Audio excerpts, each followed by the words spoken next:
The current president of the United States, Joe Biden, is 81 years old. If he were reelected, as he is attempting to convince Americans to allow him to do, he will be 85 at the conclusion of his second term, presuming that he serves the entire second term.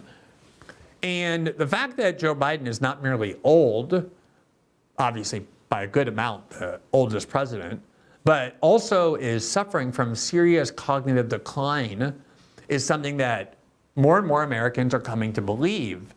And this has been a claim that has been made for many years now about Joe Biden, going all the way back to 2019, which is the first time I heard it raised. And it was raised not by supporters of Donald Trump, nor by supporters of Bernie Sanders or other candidates who are running against Joe Biden in the 2020 Democratic presidential primary campaign to see who would be the Democratic nominee. It was actually first raised by some of the hardest core, most partisan DNC operatives and loyalists in Washington and also in the media. And the reason they were raising it, and they were raising it explicitly, it was often referred to in debates by Democratic Party candidates, is because these DNC operatives were extremely concerned that Joe Biden would end up almost automatically being the Democratic nominee because he had been vice president, standing by Barack Obama's side for 8 years.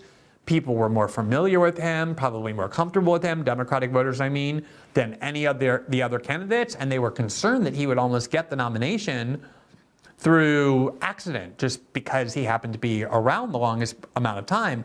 And so they began trying to warn Democratic voters. I'm talking about DNC operatives, the hardest core Democratic parties in the media, about the fact that Joe Biden of today, meaning in 2019, was not the same Joe Biden that people saw while he was in the Senate or even when he was serving as vice president under the Obama administration going to the end of 2016. They would say things like, there are a lot of questions about whether Joe Biden has lost his fastball, whether he has the ability to sustain the rigors of a campaign.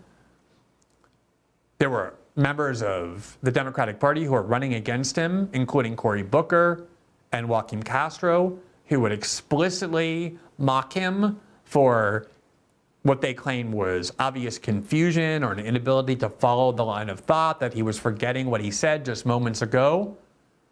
And it was only once Joe Biden actually won the nomination in 2020 did those very same people turn around and say, oh, it's so immoral to raise questions about Joe Biden's cognitive abilities. He's obviously extremely capable. To the extent that you think that you see that he's having trouble expressing himself, it's only because of a stutter that he had since childhood, and it's discriminatory and immoral to mock people because of a stutter and trying to claim that their stutter means that they're cognitively impaired. I mean, they just began lying in the most blatant way, since they were the ones before he got the nomination who were the first ones to raise it. And the problem since then, of course, is that even people who aren't particularly politically engaged do know the president. They pay attention to the president. They see videos of the president. They see speeches by the president.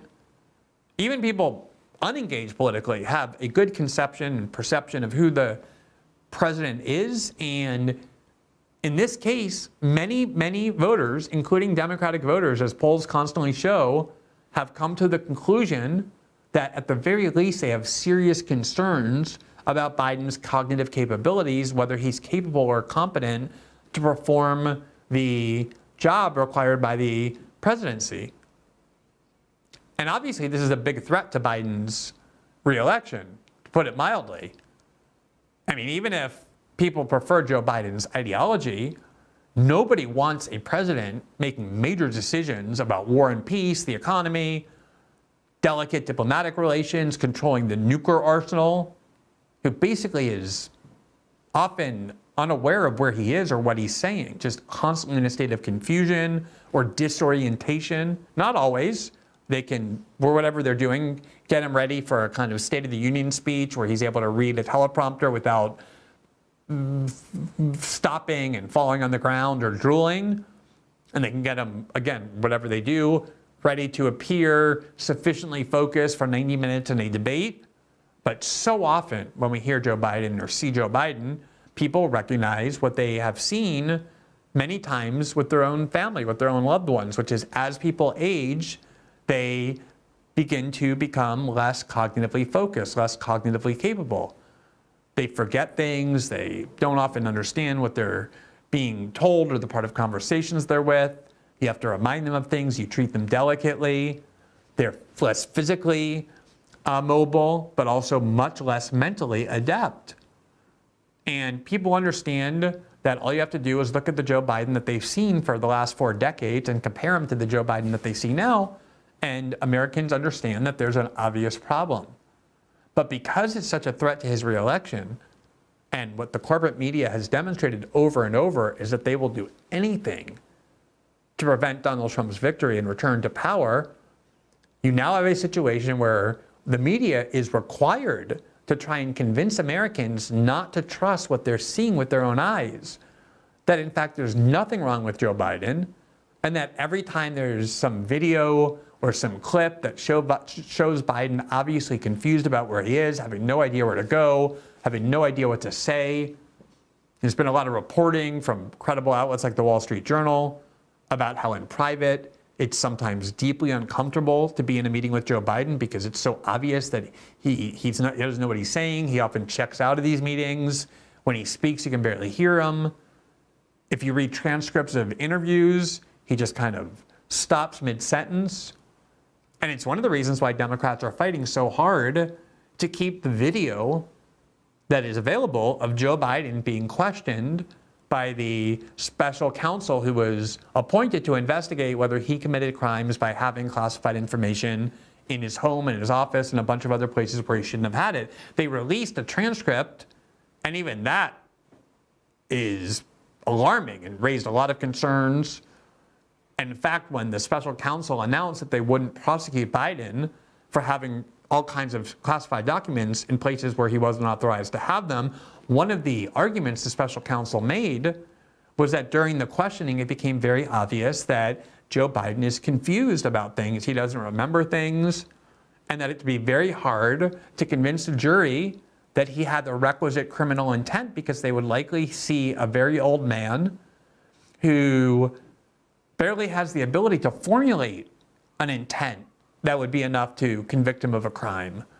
And so they're fighting to keep this video out of the public's hands. And the only argument the White House has made is that they're worried that if the video is released, it would enable operatives in the Republican Party or others to use artificial intelligence to create a deep fake. It makes no sense at all. Everyone knows they're trying to hide the video because it's extremely alarming about Joe Biden's ability to even answer basic questions or remember recent events. And so they're doing everything to try and convince Americans that what they're seeing in these clips aren't real, that they're being manipulated, that they're fake, that everyone knows that if you talk to Joe Biden in private, he's a strong, bold, focused, engaged leader. So here's just one of the videos that has been circulating. There was one from last week where he was in Italy to commemorate D-Day, and you saw him like kind of wandering off, and the Prime Minister of Italy, Giorgia Meloni, had to kind of delicately walk over to him and guide him back with her hand to the place where he was supposed to be, where the other G7 leaders were, to watch a parachute landing in front of them and to take a picture, while Biden was sort of wandering off, just aimlessly speaking to other people who were there. And then one of the other videos that emerged that a lot of people concluded showed him being confused was one where he appeared at a fundraising event where with a whole bunch of Hollywood luminaries like Julia Roberts and George Clooney, and Barack Obama was there, and they were questioned by Jimmy Kimmel, and they raised almost $30 million for the Biden re-election campaign. And yet there was this moment when they were supposed to walk off stage where Biden seemed to have frozen, and President Obama had to go over to him, just like you saw George Meloni doing, and kind of gently guide him the way you do an old grandparent when you're out in public with them and they don't know where you're going. You make sure that you hold them, that they don't fall down, that they're not hit by a car, because you know they're not capable of mending that themselves.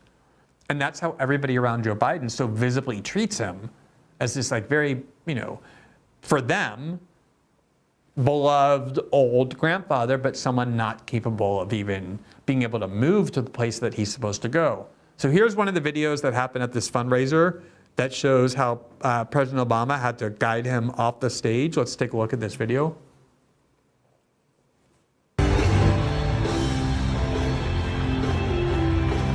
There you see the three of them, Jimmy Kimmel, President Biden, President Obama. They're kind of waving to the crowd, and then Biden sort of stops and just stares ahead and stops waving as President Obama is waving, and then Obama takes his right hand, grabs Joe Biden's arm, puts his hand on his back, and gently guides him off the stage because it was clear that Biden has just sort of frozen up. And so every time one of these videos, you have MSNBC and CNN insisting that somehow these videos were manipulatively edited to make Biden seem confused when in fact he was not. Here we have the video that was from France, as well as the questioning about it by the media to White House Press Secretary, just one second, Karine Jean-Pierre. Here is the response by her as the video plays. There seems to be a sort of rash of videos that have been edited to make the president appear especially frail or mentally confused. I'm wondering if the White House is especially worried about the fact that this appears to be a pattern that we're seeing more often. Yeah, and I think you all have called this the cheap fakes video, and that's exactly what they are. They are cheap fakes video. They are done in bad faith, and some of your news organization have been very clear, have stressed that these the right-wing critics of the president have a credibility problem because of the fact checkers have repeatedly caught them pushing misinformation, disinformation. Now, by the way, just note the question. Look at how subservient the White House press corps is to the administration. Notice the question was not, there are videos that are emerging that are provoking concerns among Americans, as polls show, that President Biden is cognitively declining. Instead, the question was, there are concerns that these bad right-wing disinformation agents are manipulating and editing these videos in such a way as to falsely create the appearance that Joe Biden is confused and concerned. So the whole question already adopts the premise of the White House. This is a media that's supposed to be adversarial to the White House, and yet they are often more effective propagandists for the White House and the Democratic Party than the White House press secretary herself, who is supposed to have the job of being a propagandist. So you heard what she said. These are cheap fakes, even though nobody can test that the videos are actually false or doctored in any way. And here she is talking about the right-wing disinformation agents. And so we see this, and this is something coming from your part of the world, calling them cheap fakes and misinformation. And I'll quote the Washington Post, where they wrote about this, and they said how Republicans use misleading videos to attack Biden in a 24-hour period. And to their credit, we have a conservative Washington Examiner did call them out as well, calling out the New York Post. Ironically, several recent cheap fakes actually attacked the president for thanking troops. That is what they're attacking the president for. Both in Normandy, this happened, and again in Italy. And I think that it tells you everything that we need to know about how desperate Republicans are here. Instead of talking about the president's performance and so she's basically saying what's really going on here is that Republicans hate the troops.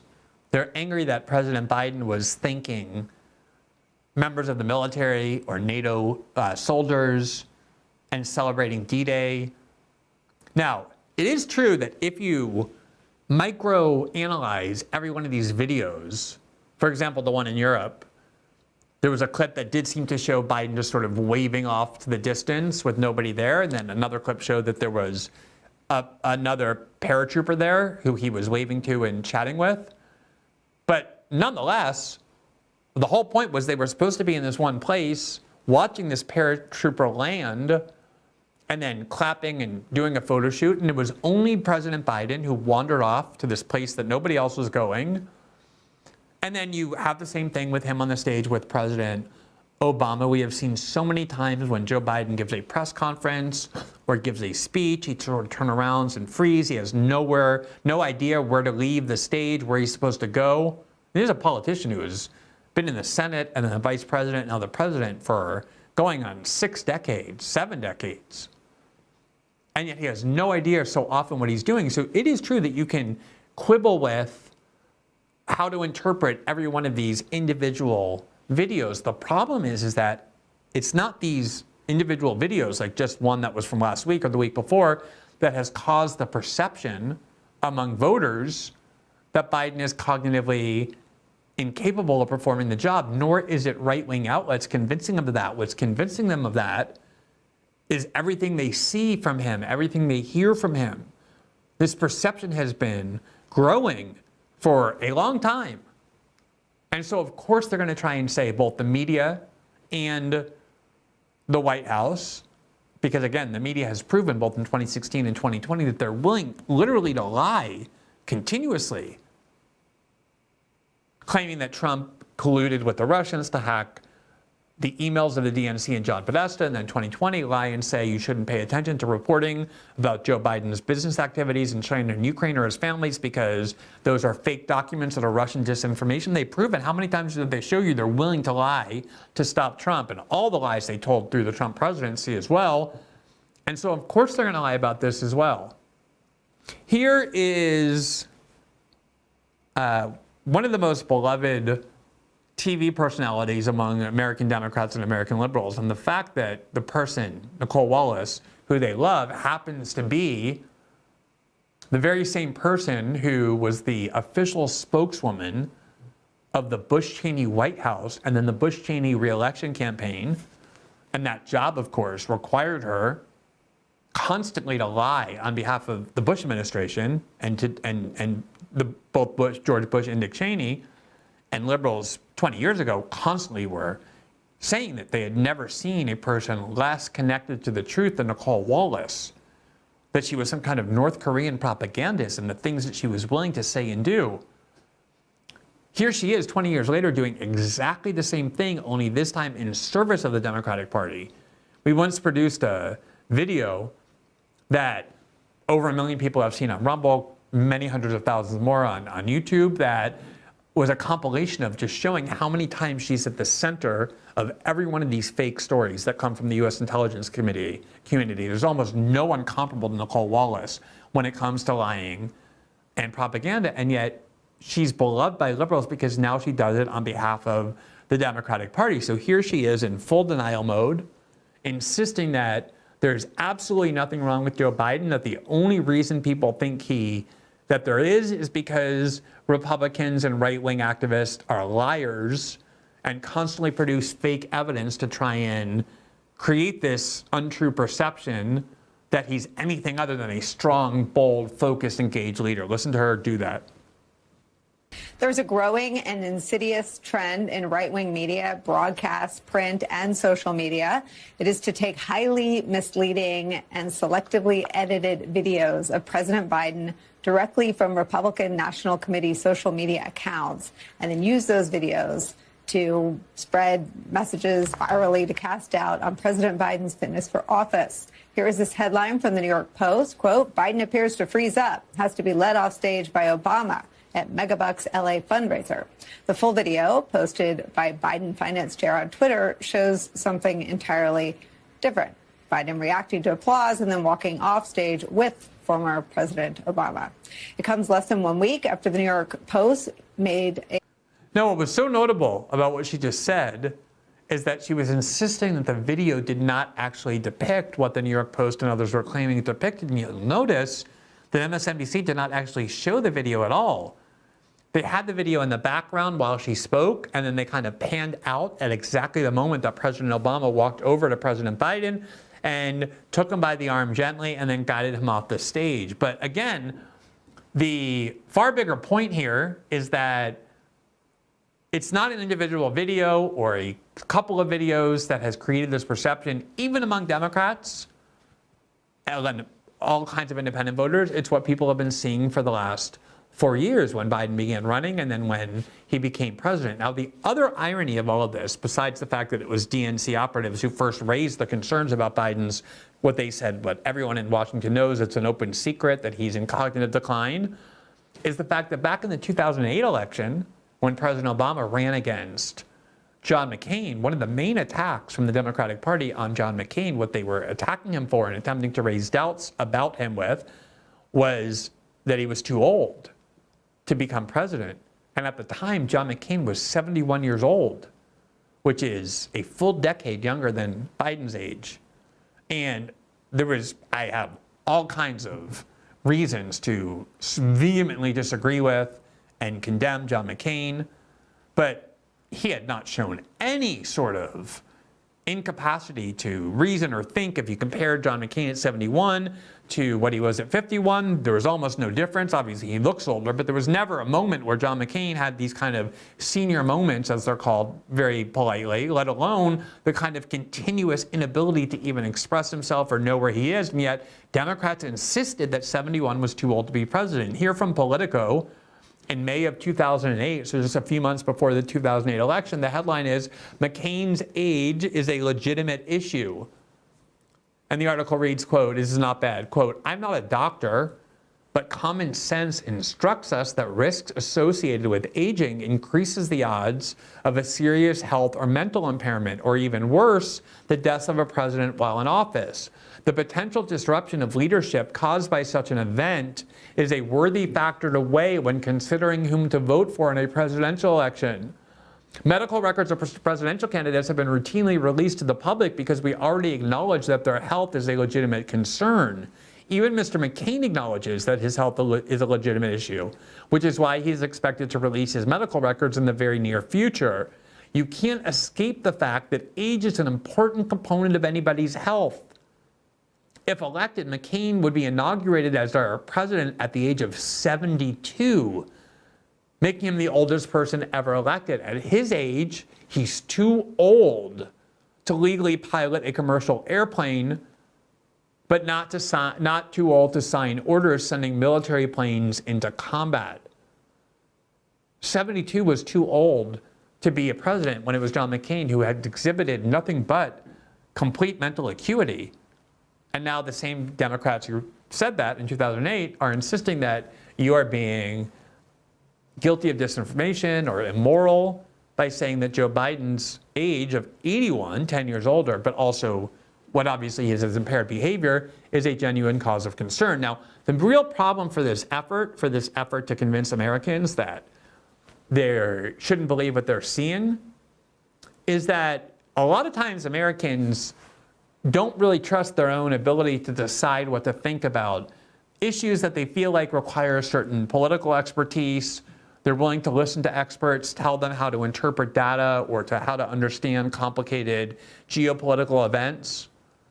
But when it comes to judging whether or not an elderly person is suffering from mental decline, that is absolutely something Americans trust their own judgment on and should trust their own judgment on, simply because most of us have had that personal experience of some beloved person in our family, a grandparent or a parent, who once they get to a certain age obviously shows signs of various forms of dementia or just general confusion or an inability to focus. And so I think it's going to be extremely difficult to convince Americans not to trust their own judgment about what they are seeing with their own eyes. And there are huge numbers of voters, including Democratic voters, who absolutely already believe this. From the New York Times in March of 2024, quote, "Majority of Biden's own 2020 voters now say he's too old to be effective." Quote, "A New York Times Siena College poll revealed how much even Biden's supporters worry about his age, intensifying what has become a grave threat to his re-election bid." And here you see the polling data. Biden is just too old to be an effective president. They asked it about President Trump as well. And here you see President Biden. Here you see President Biden. And this is the bar showing people who either strongly agree or somewhat agree with the statement that he's just too old to be an effective president. And almost half of people, 46%, 47%, say that they either strongly agree or somewhat agree that he's too old to be an effective president. Only 14% strongly disagree. You know what? Actually, it's much worse than I even said. It's 47% is not the people who strongly agree or somewhat agree. 47%, almost half, are the people who strongly agree with the view that he's just too old to be president. And then another 26% somewhat agree. So you're talking there about 73% of the American voters, 3 out of every 4, who agree that he's too old to be president. And then only 14% somewhat disagree, and only 11%. Even imagine how many hardcore Democratic partisans there are who hate to criticize their leader. There's only 11% of people who strongly disagree that President Biden is too old to be an effective president.